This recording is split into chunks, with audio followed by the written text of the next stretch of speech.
वास्तव में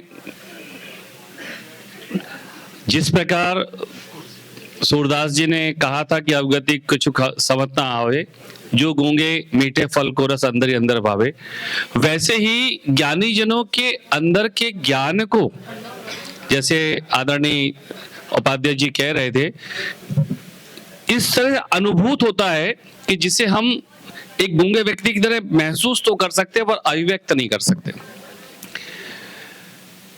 मैंने सुना है, मैंने देखा है, मैंने महसूस किया है कि परमात्मा के बाद अगर परमात्मा का स्वरूप कोई है तो वो है माँ।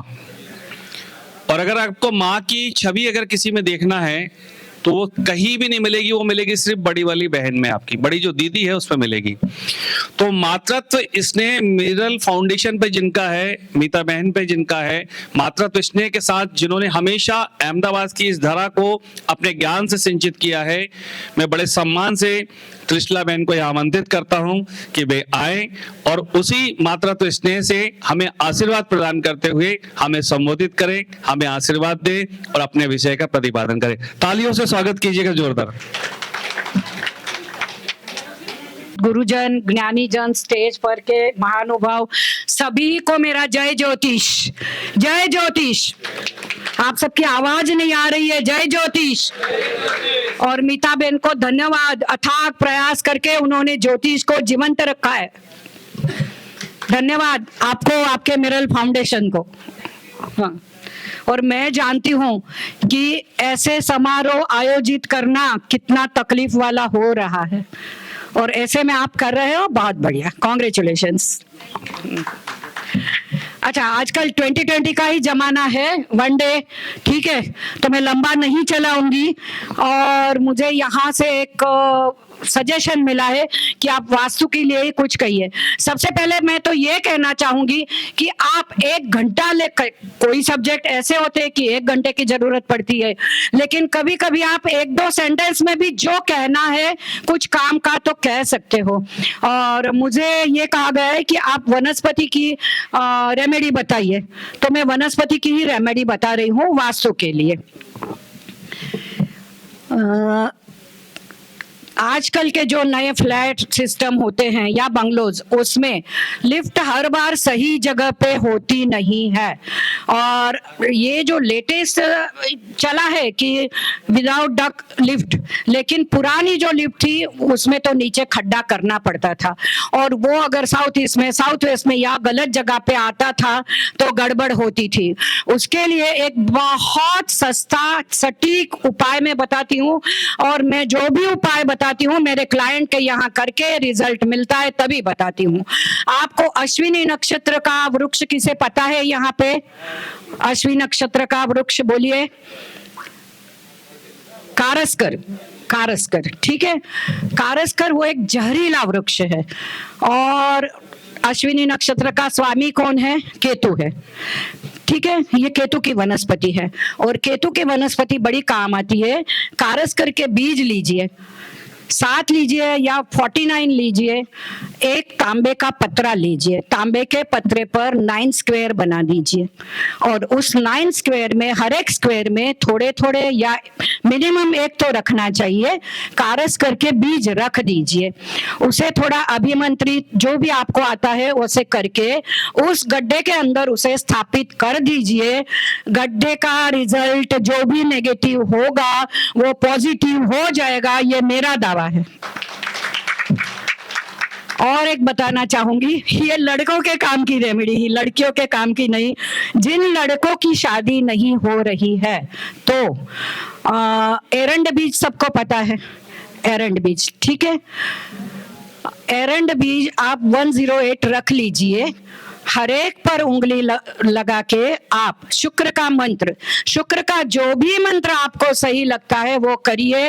मिनिमम 45 to 90 डेज करिए, इसका तुरंत रिजल्ट नहीं मिलता है।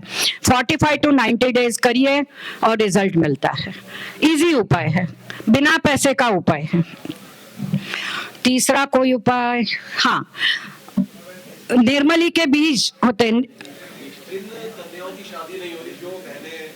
लड़कियों के लिए नहीं है आज, उसके लिए कल बताएंगे। अंडी के तेल का बीज का क्या करना है? शुक्र का मंत्र। अच्छा, मैंने बीज बताए, बीज या वनस्पति वो कितनी पावरफुल है पता है आपको? हम स्टोन रखते हैं, पत्थर रखते हैं, क्रिस्टल रखते हैं, उसमें जीवंतता है या हमारा जो आदेश है या हमारी इच्छा एक्सेप्ट करने की, सबसे ज्यादा ये पावर वनस्पति में है। क्यों है? वनस्पति फोटोसिंथेसिस प्रोसेस करती है और फोटोसिंथेसिस प्रोसेस जो होती है उसमें वो ब्रह्मांड से जुड़ती है। फोटोसिंथेसिस में क्या होता है?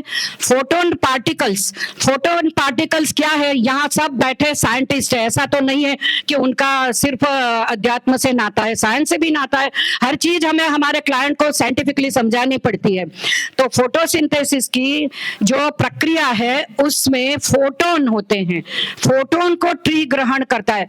हम तो अनाज खाते हैं, ठीक है, अनाज खाते हैं, निकालते हैं, सब करते हैं, प्रोसेस होती है हमारी बॉडी में, डायरेक्टली नहीं, वो डायरेक्टली फोटोन को ग्रहण करते हैं। आज मैं इतनी बड़ी बात कहने जा रही हूं, इसको ध्यान से सुनिए, वनस्पति कितनी पावरफुल है, हमारे से 10 गुना पावरफुल है। और वो फोटोन की क्या एक खासियत या अहमियत है, ये कोई जानता है? कोई एक सेंटेंस में बताएगा? नहीं, एक मिनट मेरी बात खत्म कर लेने दीजिए। फोटोन पार्टिकल्स पूरे ब्रह्मांड में व्याप्त है और पूरे ब्रह्मांड की इंफॉर्मेशन फोटोन पार्टिकल्स के पास है। और ब्रह्मांड के मैं धरती के नहीं कह रही हूं, ग्रह मंडल के नहीं कह रही हूं, ब्रह्मांड के जो एक कोने में कोई फोटोन पार्टिकल है तो दूसरे कोने में दूसरा जो फोटोन पार्टिकल है उसे पता चल जाता है वो क्या कहना चाह रहा है, या उसके पास जो भी इंफॉर्मेशन है। जैसे ट्री के बारे में, ट्री का बहुत संशोधन हो चुका है और सबको पता है कि एक प्रजाति का एक ट्री कहीं दूर है और दूसरा ट्री उससे कितना भी किलोमीटर दूर है, लेकिन वो उससे संवाद कर सकता है।